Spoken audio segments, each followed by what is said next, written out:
Okay, so hi everyone. Balik dah already. Chill lah. Kejap je. So I'm gonna introduce my very powerful panelists from Videos Sushi. You had a lot of promo before you came on board, so that's Firdaus. Firdaus, right? Yeah, come on the stage.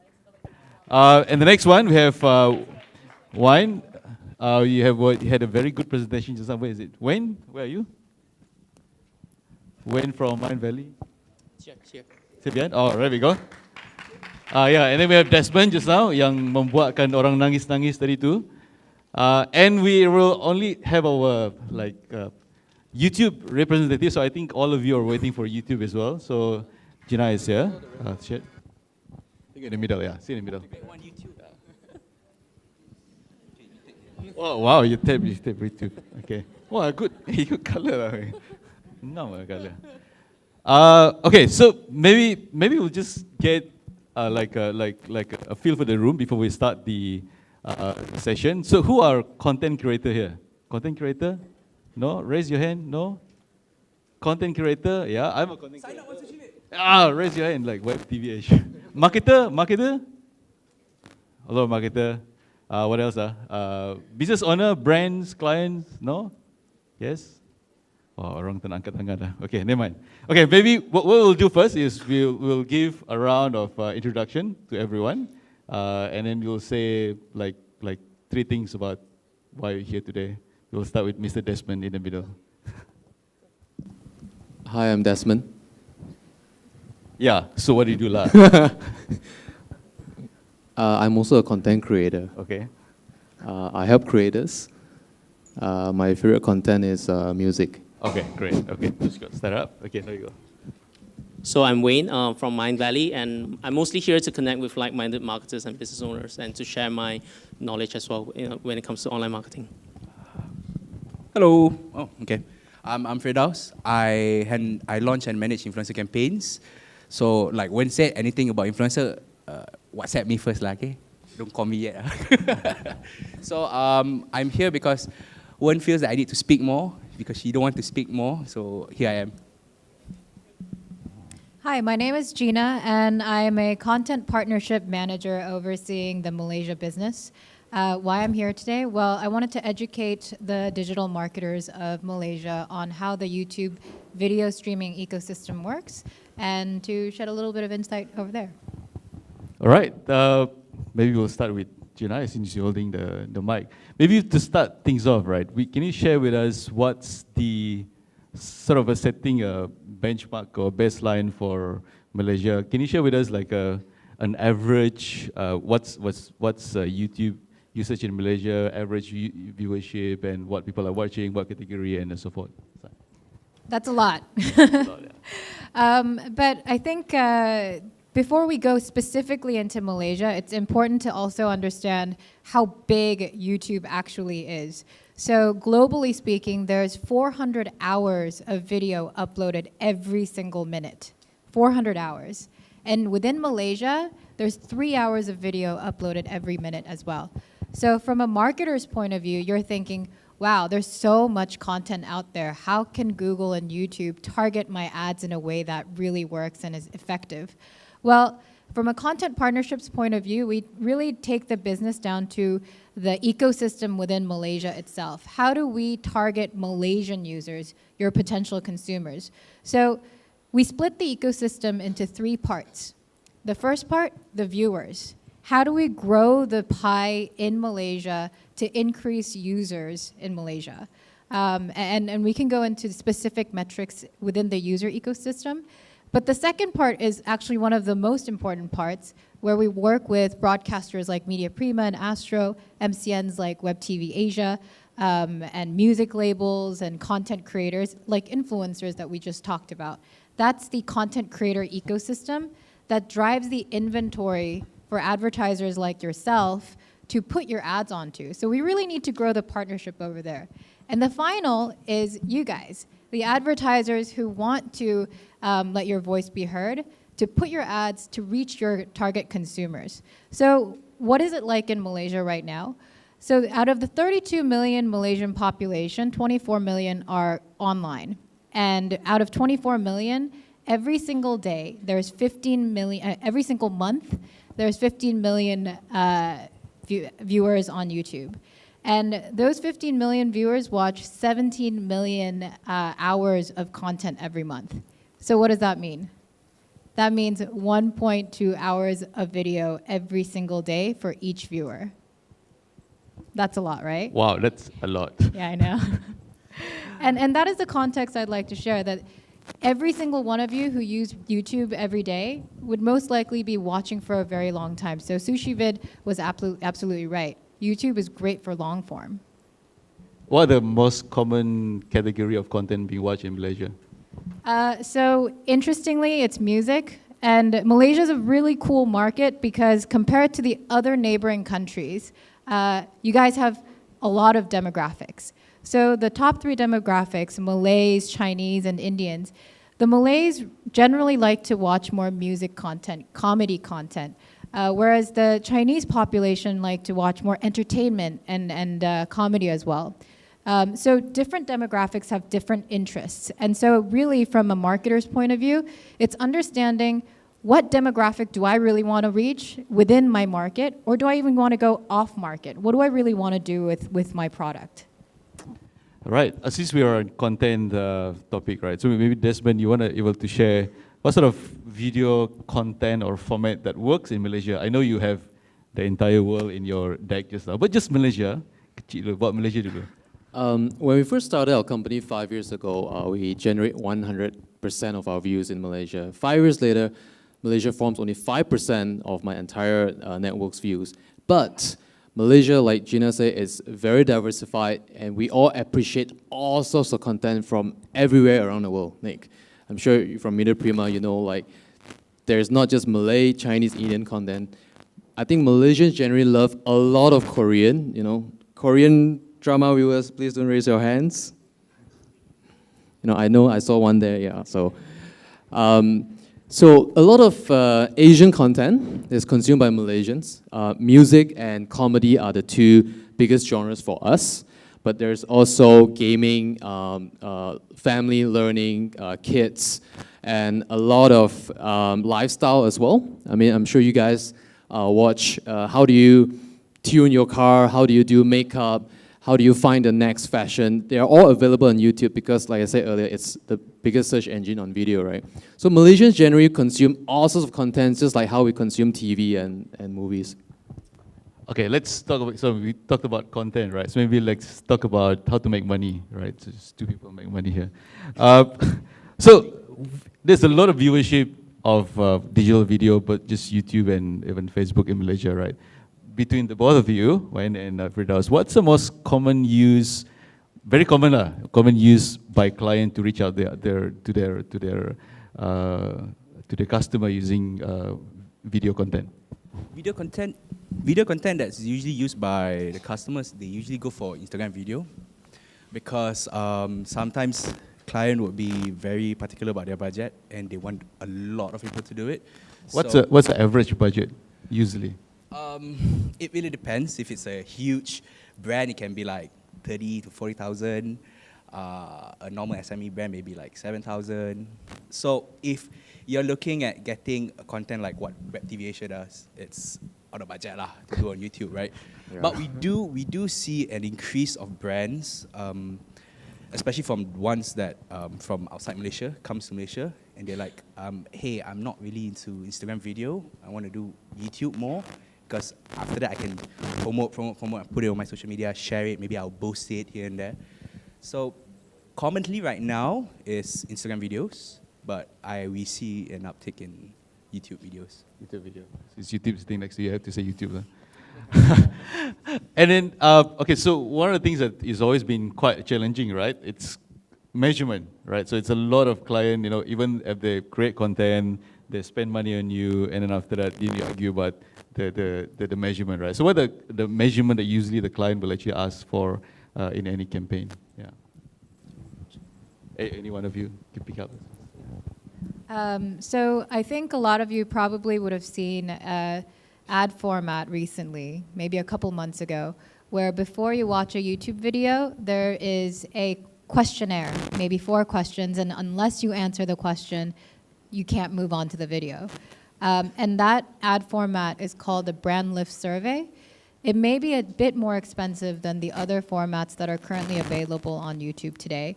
But what it does is, it basically helps the consumers or viewers understand, basically if they watched an ad before, and let's say L'Oreal put an ad on the same TrueView property with the same viewer, L'Oreal can understand the brand uplift.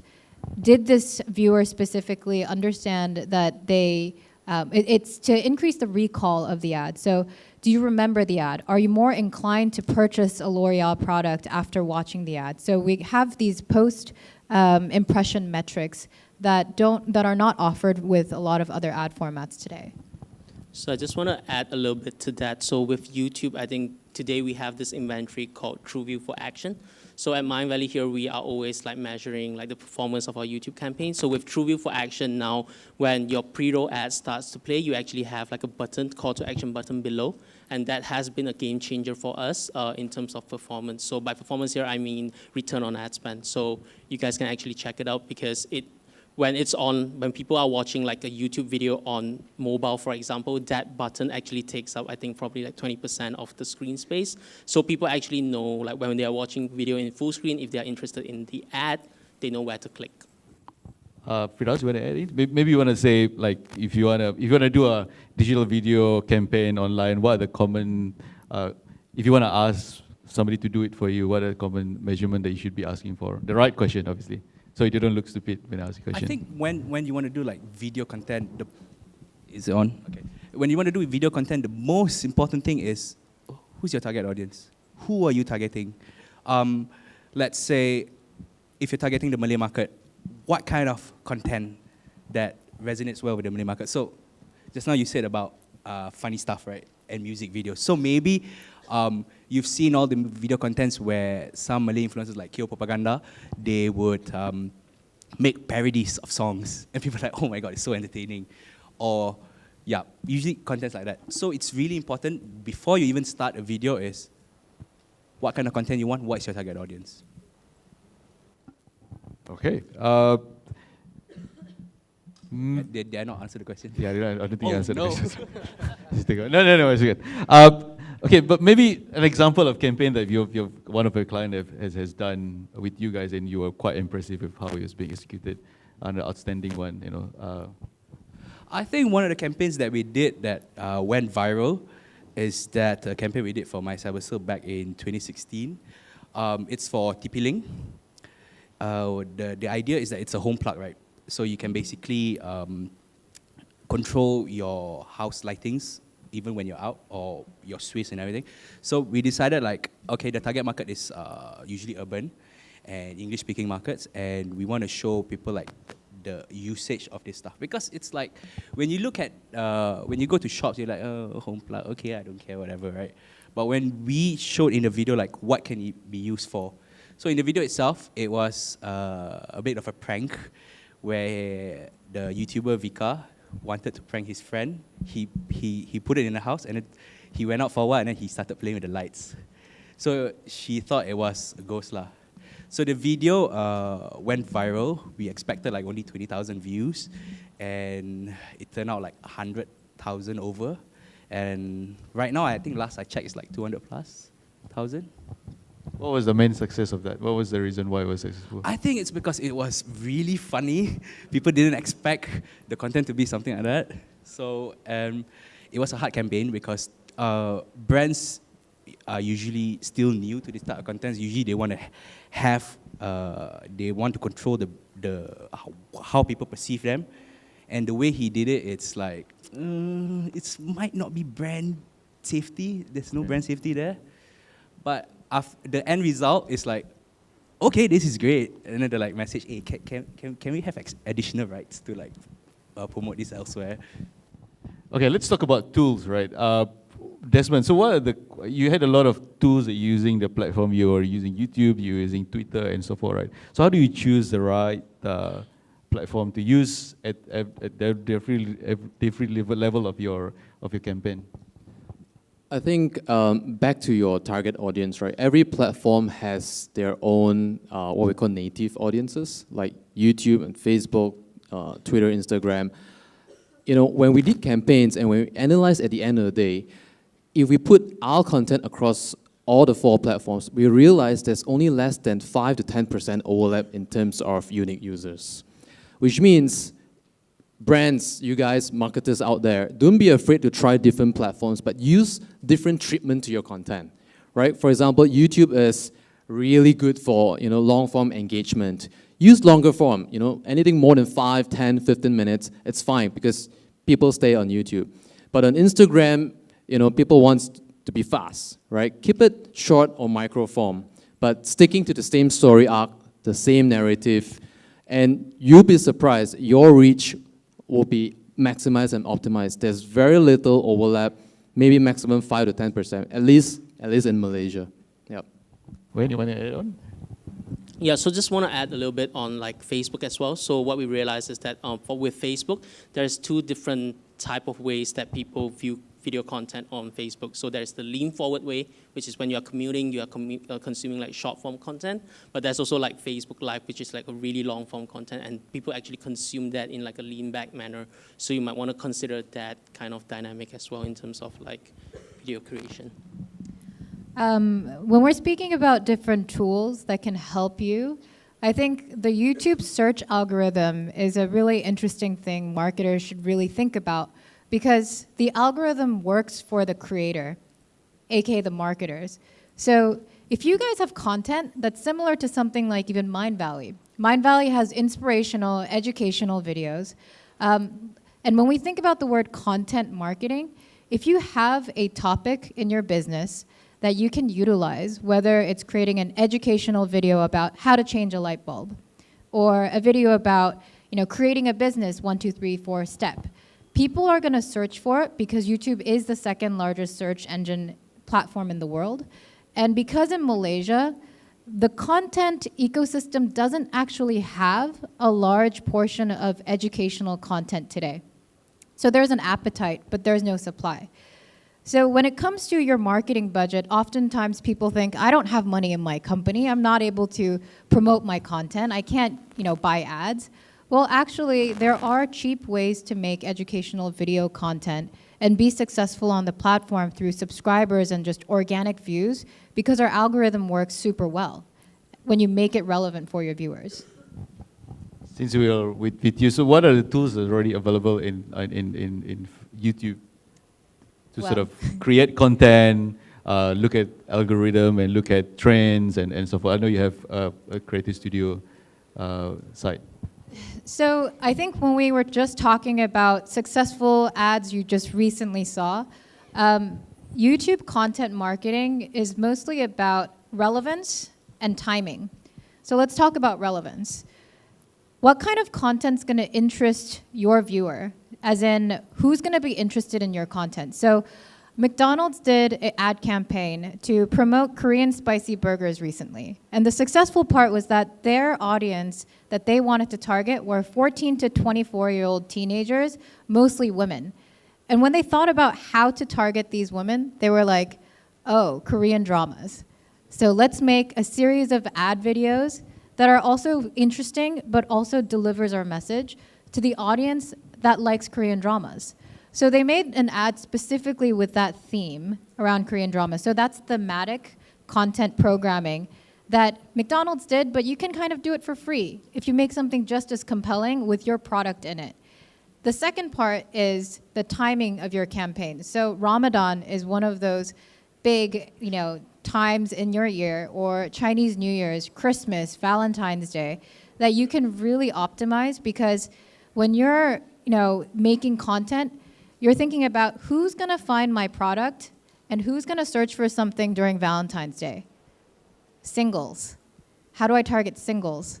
How do I make videos that singles are going to be interested in? So Ginny Boy TV, for example, does a really great job. I don't know if who knows Ginny Boy TV here? So you've probably seen a lot of content about, oh, what do singles do? Top 10 listicles. Or, you know, what to do when you have a heartbreak or something like that. That 15-minute video most people will search for that during Valentine's Day or something. Or if you upload something like that on that season, you'll get way more viewership. You'll be able to create content that is relevant for the audience that you want with your product in it. Firdaus, anything on your tools on your site? I think some of the tools that you can use, third-party tools, is Google Trends. That's a great one. If you're thinking about riding on the wave of content like you guys did very well with the Ini Kalila. It's the wave is still there, so you can actually search on Google Trends like what are the searchable topics. One of it. Also, we have another tool that some of the content creators use is vidIQ. So it will also tell you like what types of content that's hot, and if your content is like this, how would you need to word it in such a way that when people search, they can find your videos. When it comes to like video creation, Mindvalley actually tested these two tools as well. So the first one is actually Lumen 5, Lumen 5.com. So what it essentially does is that it will turn any blog post or written content that you have into a video. And the other tool that we tried with is actually Shaker, so shakr.com. So you guys can check it out. It basically allows you to create really fun, short, snappy videos using your existing design templates. Okay, last question before we get to the Q&A. So every one of you, maybe you can share the dawns of video content creation or digital marketing. Because we've been talking about all the good things, what you should do, right? So what do you think, like, what's the worst thing you could do when you do this kind of marketing and spend your money online? Don't bet the farm on just one video. Never play safe.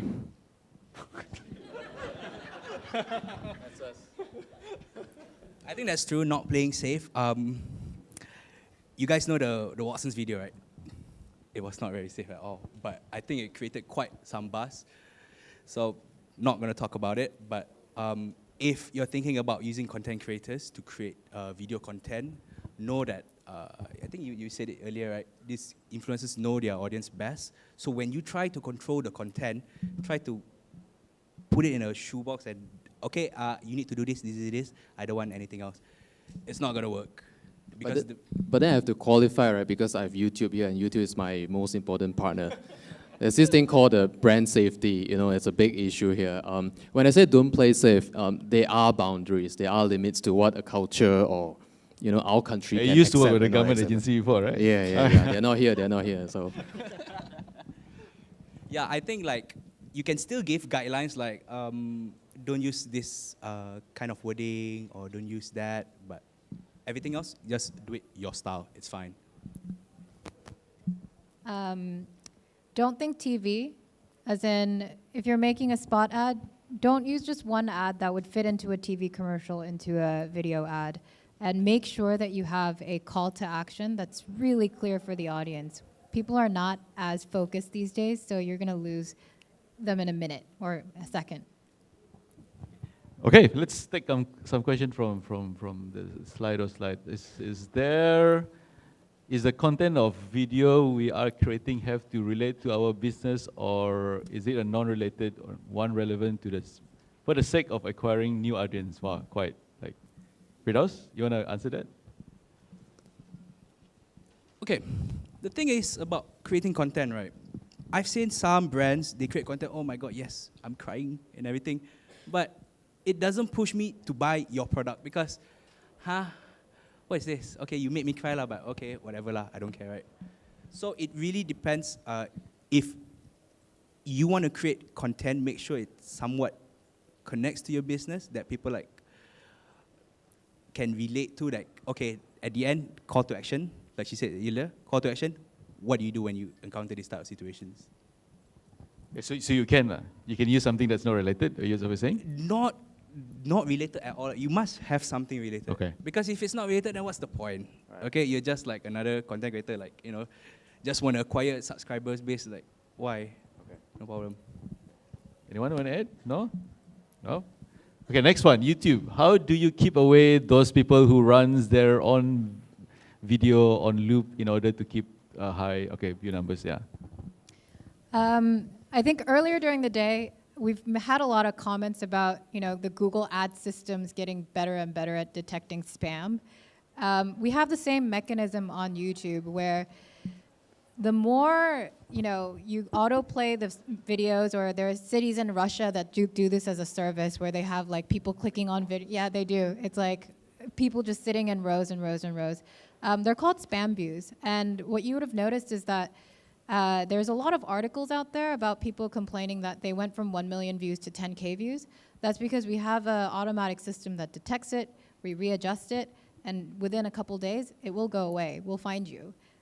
So that's how we police the system. So it's true lah. So you are watching us and you are making sure we are not doing funny things on your side. Yeah, I mean, we've had a lot of issues in the last year and a half with regards to brand safety, general safety issues and policy issues. So we're really cracking down on trust and safety as an entire platform. So one of the roles that WebTVAsia plays with YouTube as their enterprise partner is we also help them to police and regulate content with our creators, right?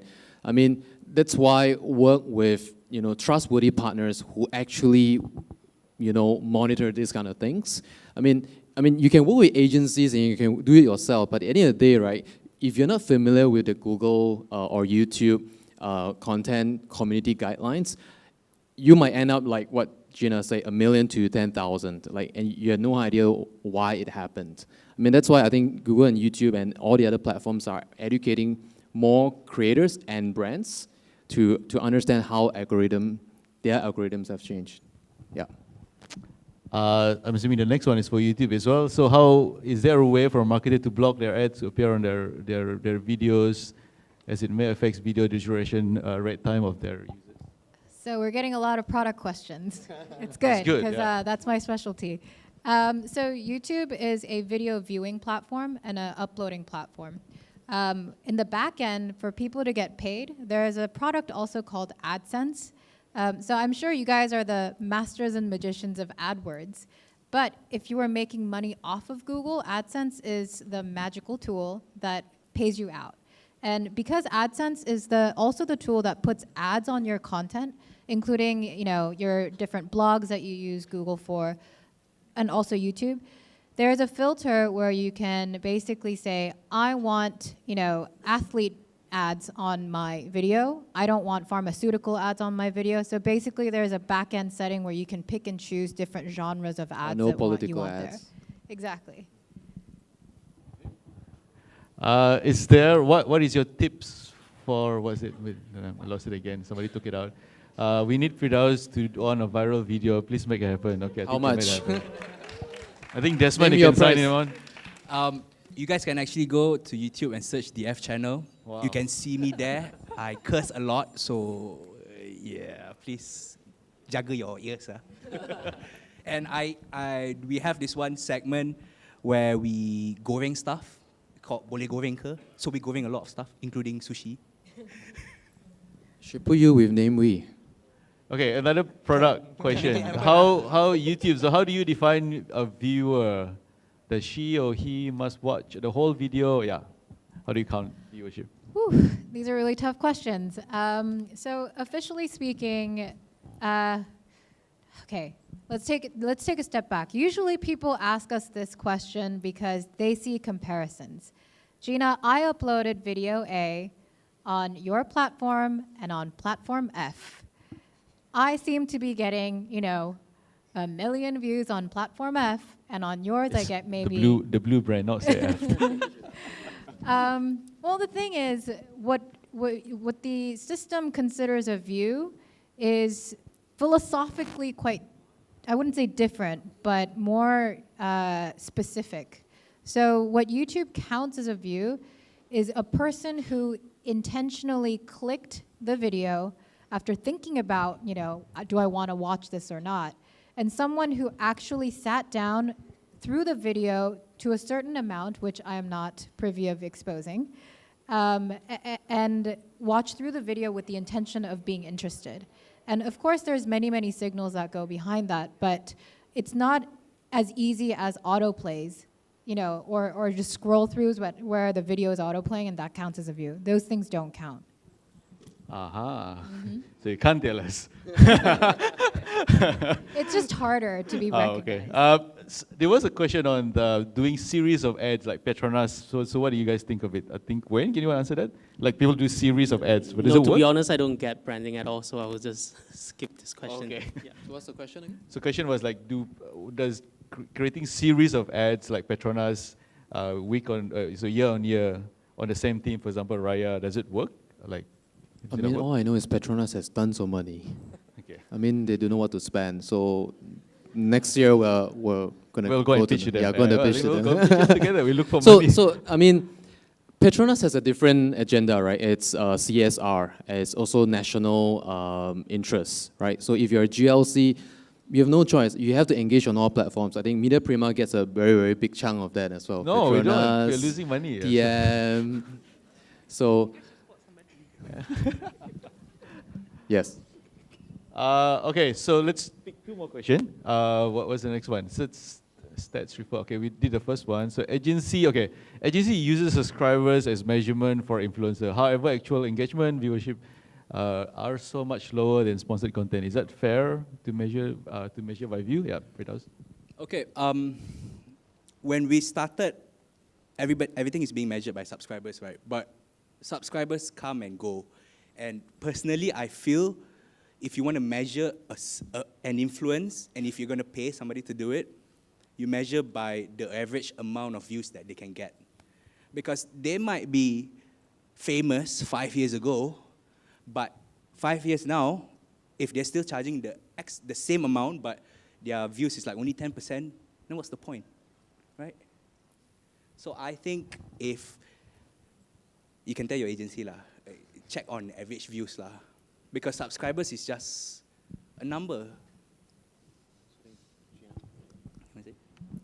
Having done YouTube videos and campaigns for 5 years, right? I think, for example, everyone asks for Name Week because he has the most subscribers.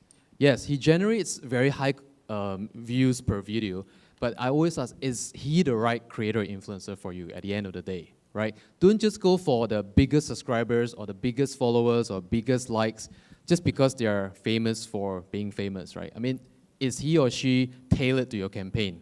Right? I've seen creators or influencers who have much lesser subscribers, but have much higher engagement because they're more targeted, they're more niche. They serve, the automotive scene, they serve the beauty scene. So, open up your lens to see more variety and choices. So, work with people like us, SushiVid. If you're not sure, you can always ask Gina. I think that one has got the most a lot of like now. So Gina, you need to answer it. So how do you refer stats of YouTube site, including being shared on Twitter, Facebook, and LinkedIn? Do you join them together? Okay, so another product question. So this is, I'm assuming, data that people have been trying to look at and read and interpret from YouTube Analytics. So I'm assuming this is from playback location and embedded views. Whose question was this? I'm assuming it's, I think it's... Okay, yeah. so what it means is that we do count those views as embedded views because those hyperlinked links will then be, played within the other platforms. And it may not be as accurate as we would like, but it is counted differently. So I don't understand the question in terms of, does YouTube stats refer to people I watching? think it's like, do you combine the number together? No, it's separated out as an embedded view. So you can have a breakdown in the back Yep. end, right? yeah, Okay. there are a few breakdowns to a limited degree. Limited. We do like to protect the user privacy and data. Okay, so maybe the last one we'll pick up for your tips for small startup that wants to capture viral video using super tight budget, what to learn, reference point, and so on. Wayne, you want to do this? I think you spoke about it in your presentation just now. So you need to do it yourself. And in order to do that, you can just look for what are the proven concepts that already work for another business or just a similar business but in another geography location. So that kind of minimizes your risk a little bit. And then just add local context to it. I think that's how you should go about it. Like Mindvalley had a pretty famous video of like Milo. I hope Nestle is not in the room, but that video actually went viral accidentally. Like we didn't plan for it. It was just another promotional video that we were putting out there, but just that it has this local context of using Milo as a product, it went viral within the Malaysian community. So yeah, just take reference from like existing viral videos and try to create it.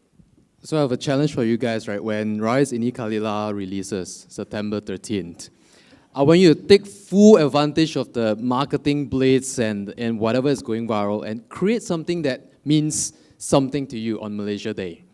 And hashtag Rise Ini Kalila. I'm serious. It's not a marketing pitch. Okay, I'm not paid. Is there a prize for this one? There's a prize. Yeah, we might do a contest. Oh, you do contest? The most Okay, interesting viral video on YouTube. Okay. So Rain is right on what's trending and what's hot. It may be directly related or not, but I think it's the cheapest way and the fastest way for you to ride on the bandwagon and promote your brand out there. All right? Give it a try. Yeah, definitely. We've seen a lot of YouTubers, social media content creators, the PPAP, right? I have a pen. You guys remember that, right? So a lot of people ride on that, and when you see their view count, suddenly like spike up. So ride on it and give them the prizes. They get the prizes, we're going to get the prizes. Encourage people to do it. Yeah. So in your Kalila video, right, just throw in whatever products you want to sell. I'm going to sell my internet services, my... Okay, wait, Jin-Ah, last 15 seconds, just start 12 promoting. seconds. So I think this is one of the few times that YouTube has actually come out and spoken about the product. So there's a few resources out there for entrepreneurs from Google that is starting, actually, it's only started a couple months ago. So there's the Google grant that is given out to advertisers who are involved in There's the a grant? NGO. You heard that right, it's a wants grant. to, advertise, but may be tight on budget and whatnot, who's more involved with the NGO, NPO industry. There's also an entrepreneurships program that the Google Malaysia sales team wants to start running and figure out an entrepreneurship ecosystem. So if you guys are interested and have some details, please talk to me afterwards. If you want to learn more about how to create video that is compelling and optimized for YouTube on a very tight budget, there is a YouTube Creator Academy, which is available online, and the YouTube certification program that is the TOEFL of YouTube, where you get a little certificate at the end of the day after taking the online exam. So there's resources out there, so good luck. All right, thank you, panelists. We're over time by 1 minute, but thank you very much for sharing.